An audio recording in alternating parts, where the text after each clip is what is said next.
Welcome back. I'm glad you could come back and join me today for another episode of Art and Soul.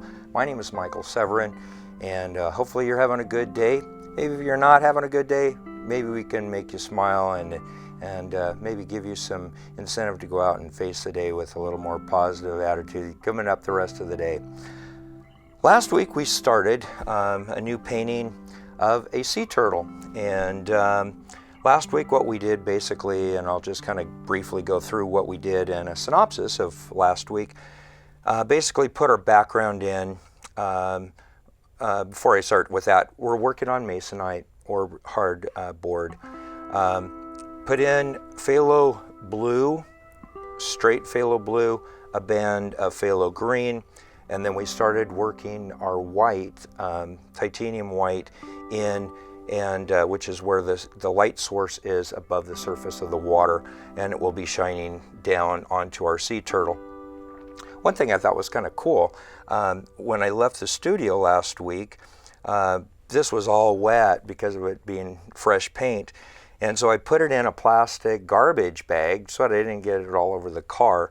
And what happened when I got home, I pulled it out of the garbage bag, and it had left all of these little white marks where it pulled the paint off. And I actually thought it was kind of cool. To start with, I was kind of upset, but I'm going to call it a happy accident. Bob Ross used to say that word all the time in his stuff. We don't make mistakes, we make happy accidents. So that all being said, we start then, I blocked in the turtle itself with burnt sienna. And you can see here that basically you can see the outline of the shape of him.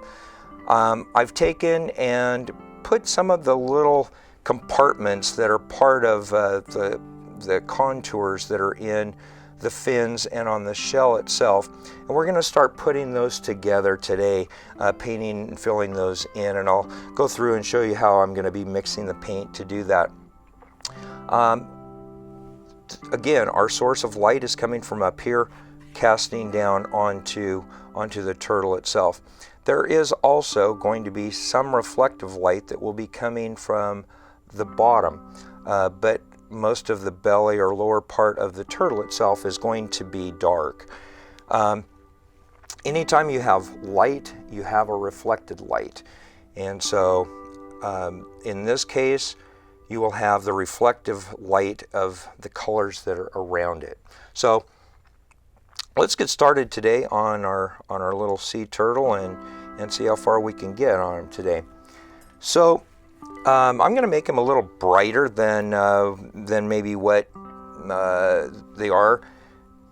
I talked about a little last week.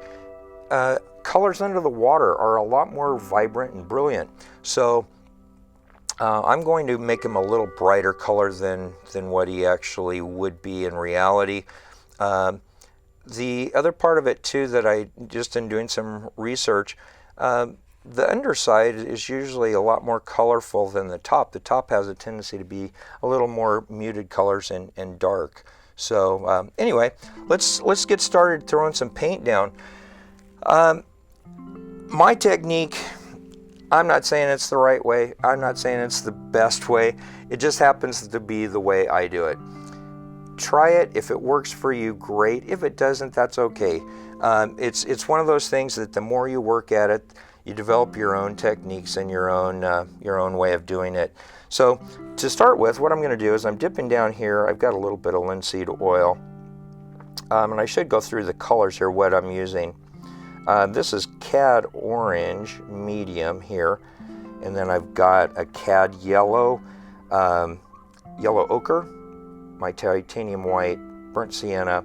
I've got a little bit of purple here, and I'll show you what I'm going to use that for here in a little bit, as well as the phthalo blue and a little bit of phthalo green, which we're going to need just a little bit of.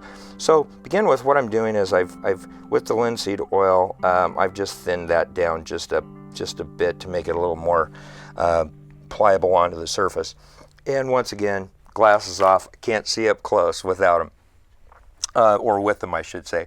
So we start here, and I'm just going to, like I said, I've put a little bit of an impression down on the surface of where these little compartments, if you want to call them that, I don't know what segments of the turtle are. And I'm basically just doing a little bit of just throwing down some colors that are in here. And not trying to be real careful, because you'll see I'm one of them that I like to blend a lot of the colors and work the colors on the actual picture itself, not so much down on the palette. However, I do some of that as well.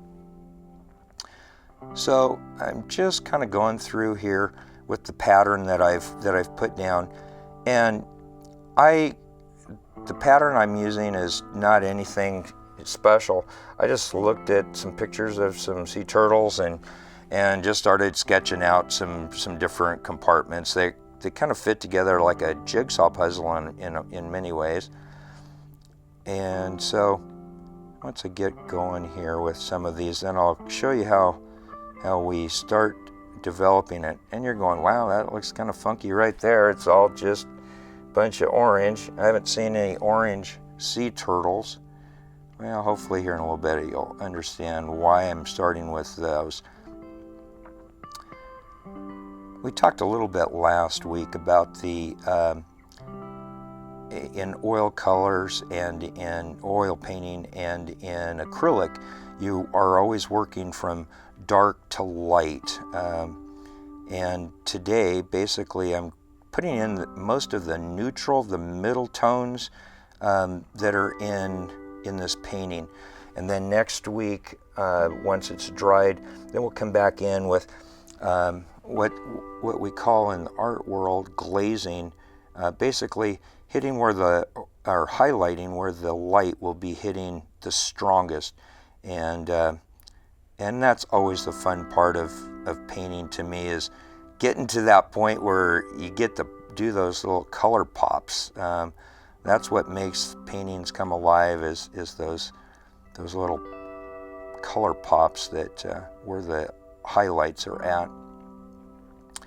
So as you can see, not anything real specific here, and nothing that's too difficult. I'm just basically just putting in just some shaping here.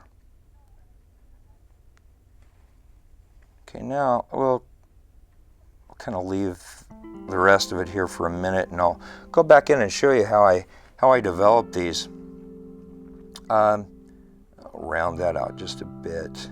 Yeah, that's better.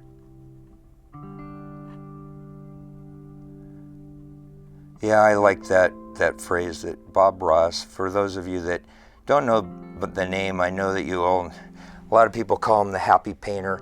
For years and years he was on TV. In fact, he still is on several channels. But he's been passed away for, I think, about 7 or 8 years now. But his work is still known. But he was a white guy, but he had a big old black afro, which was kind of cool. And he always painted these really cool pictures. Now, what I'm doing here, I took burnt sienna. If you notice, I didn't clean my brush. All I did was went straight from the cad orange right into the burnt sienna. And what I'm doing is I'm doing the bottom sections of each of these in just throwing in some burnt sienna. Now these, I keep calling them compartments. I'm not sure what they're called, but I'm going to keep calling them that so you know what I'm talking about. They all are raised, so what we're trying to do here is we're trying to get it so that there's 3 dimensions to each of those little compartments that are there, or segments. So all I'm doing, as you can see, I'm just throwing the burnt sienna straight on top of that cad orange down at the bottom, because this would be where the shadowed sections of this would be.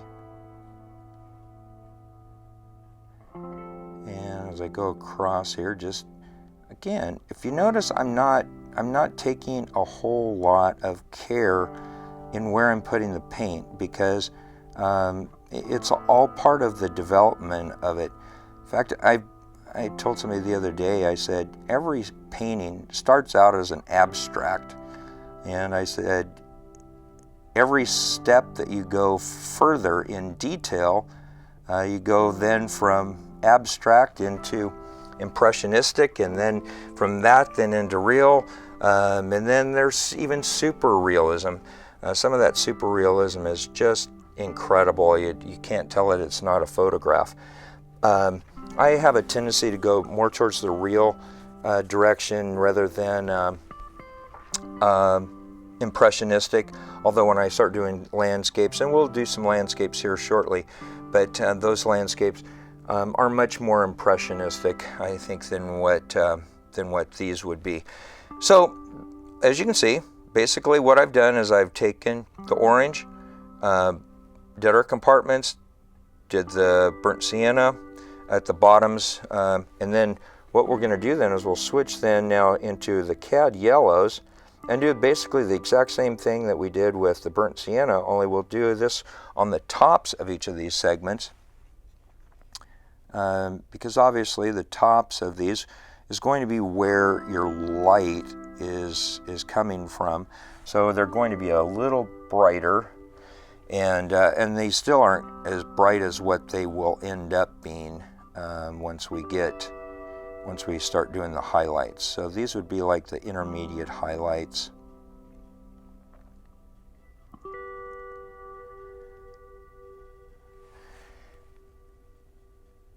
If you ever have some time, I like watching other artists, reading about other artists. I think it helps you develop yourself in your own paintings, and I think too that it helps you kind of it's a good source of resource for ideas. I don't, obviously we don't want to plagiarize and use somebody else's, but at the same time, there's very few original ideas anymore. And I'm really big on, yes, I've got stuff that I've found works for me, and that's great, but I'm always reinventing myself. And in fact, those of you, I don't know how many are golfers out there, but Tiger Woods has been kind of a really good example of that. Here you've got probably, arguably, the greatest golfer that's ever played the game, and most golfers, professionals, they may go through one swing change in their career, and that usually is towards the twilight of their career, because their body just doesn't have the flexibility that it used to. So they have to go through a swing change just because their body needs it in order to stay healthy without injuries. And Tiger Woods has changed his swing change. I think it's now his fourth time, which is just unheard of in golf, that somebody could do that. And everyone has kind of criticized him in many ways, because why would you do that when you are at the top of your game?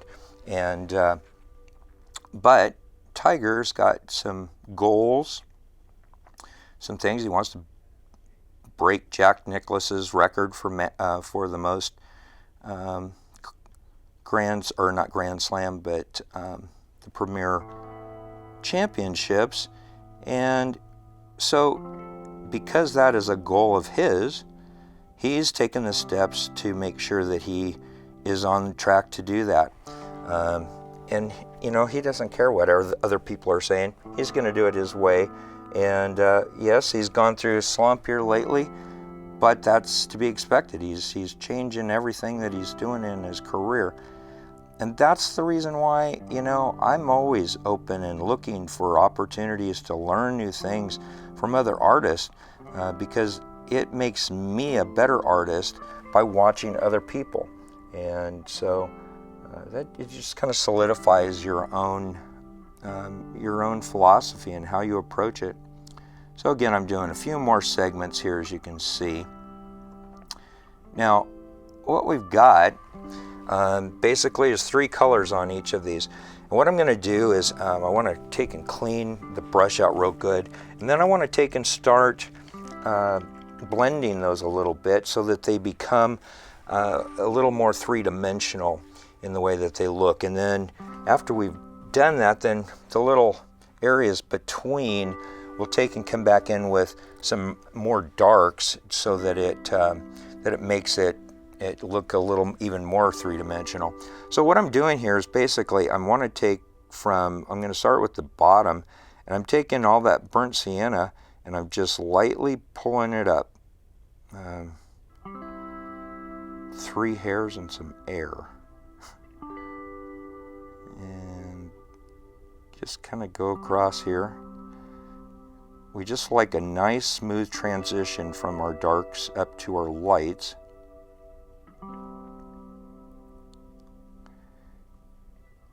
And again, you know, this is something that, you know, you're going to go, man, mine doesn't look like that. It's okay. It's not a big deal. This is not about trying to copy what I'm doing.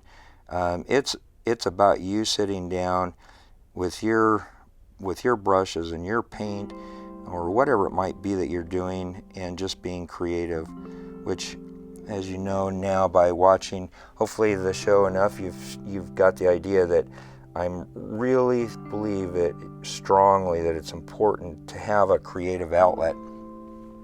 So I've blended that down, and I did get a little more of the yellow. I'm going to do the same thing, but only pulling down.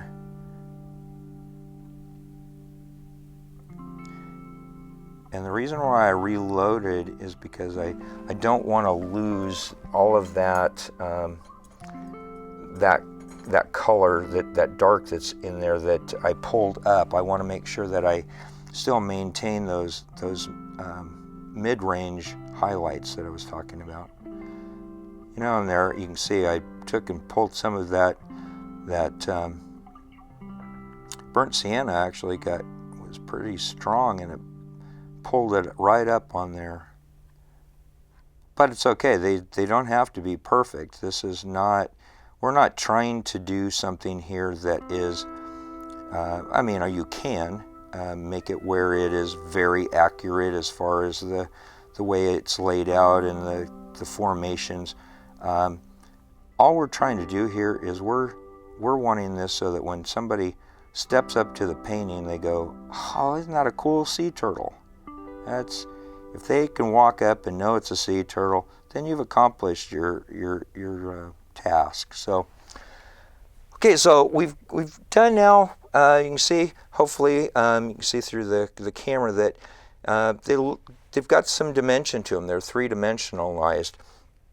So now what I'm going to do, I'm going to quickly clean out the brush, and we're going to take and mix up just a little bit of some dark colors that we can put in between the segments there for a little bit of background. So I'm going to take, again, some burnt sienna, some purple, a little bit of the phthalo blue, and it's important that you're using the colors that are in the surrounding, like if you use them in the background, try to incorporate those into the subject itself, because they're coming from the same light sources.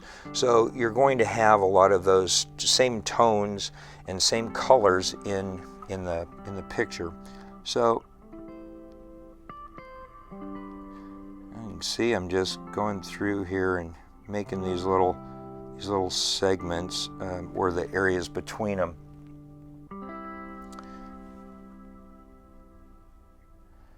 Sorry if my hand gets in the way. It's hard to stay out of the way for the camera and still do it right. And you can buy, we could use straight black here if you wanted to. I don't like using straight black out of the tube. I like mixing my own. And basically that's the colors that you've got. If you're interested in doing it purple, burnt sienna, and I normally use a different kind of a blue, not a phthalo blue, but any of the blues. And I love doing it because the colors that I get are the blacks are just a lot more vivid, or not vivid, a lot more rich, and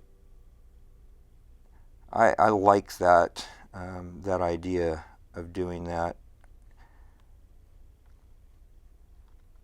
A lot of people go, "Oh, you use purple in there?" And I say, yeah, purple is, if you start looking around you, which is just, it becomes part of your nature as an artist to start looking at life a little different, and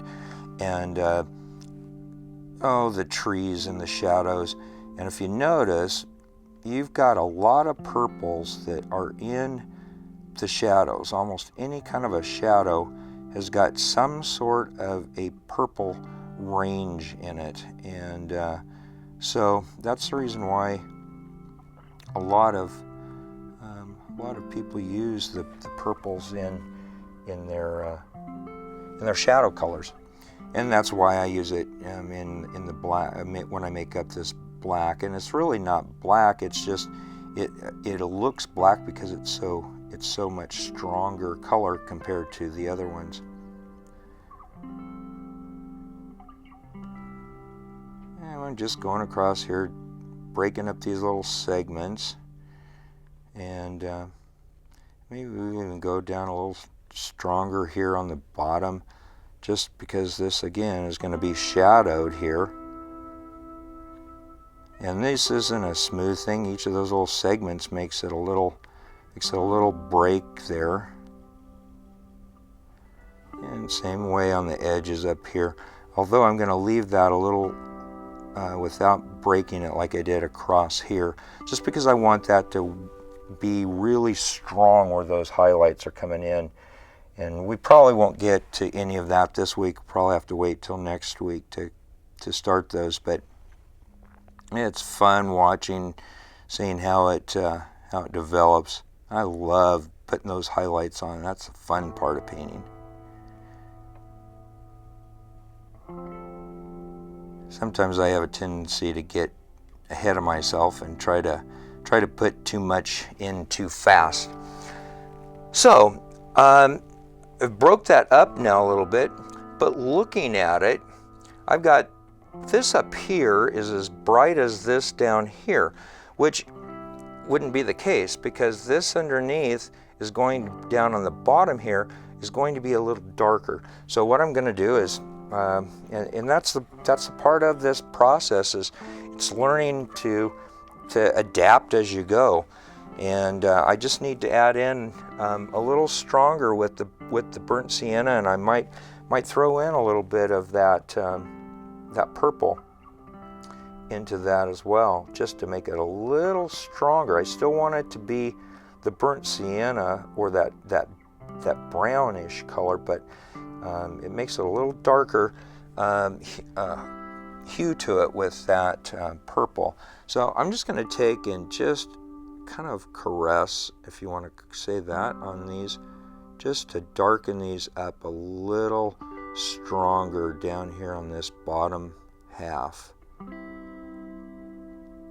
And obviously this is going to be transitioning up. It's not a big huge drastic change from up here to down here. It just needs to be a nice even transition from the lightest down to the darkest. And in fact, I'd like this even just a little bit darker, so I think I'm going to take that was on the brush, which was the burnt sienna and the purple, and I'm going to pull it right back over into that had the blue that we used for the separation of the segments, because I just want this a little stronger. Yeah, I'm liking that a lot better. Yeah, that's going to be the ticket.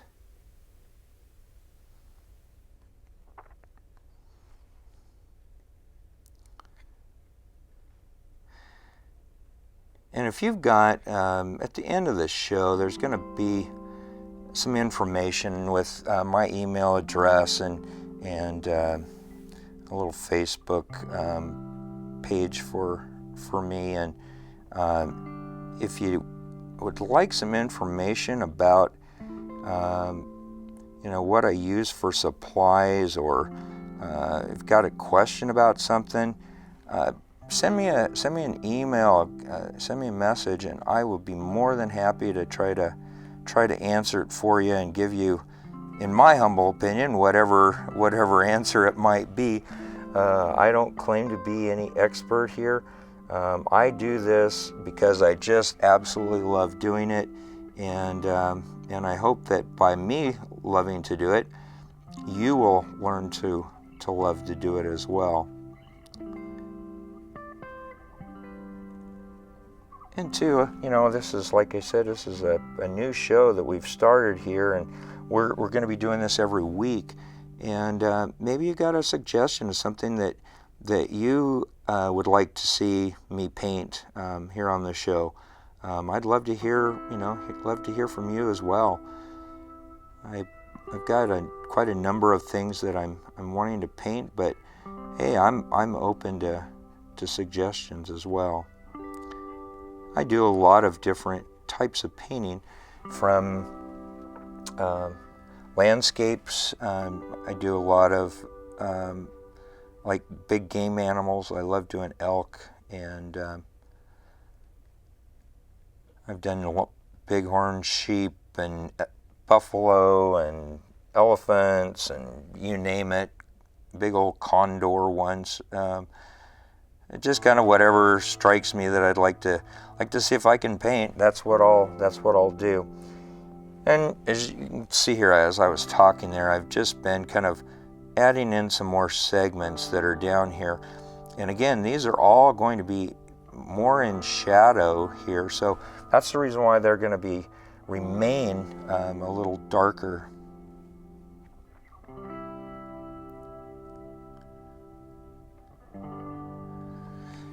Okay, so we've got that fin pretty much in place.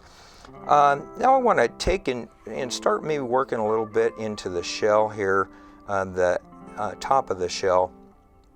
I kind of, when I painted in, blocked this in, the shape of them, I did an outline, and it left kind of some of this blue as a highlight that bled through the paint. And I really liked it because that would make sense that the light coming in would illuminate because you've got so much blue around it. So I really liked that a lot, and so we're going to kind of keep working at that direction. But begin with, what we'll do is we'll kind of, I'm not even going to completely wash out my brush.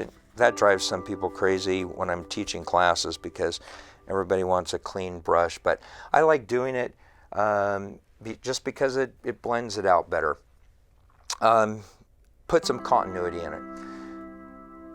I think we're not going to have probably time to do that, so I'd like to leave you with this.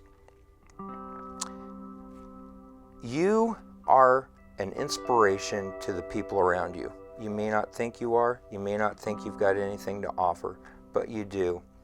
Don't beat yourself up. Be strong. You can do anything you want to do, and you can inspire others around you. Thank you for joining me today. I hope that we can see you again next week.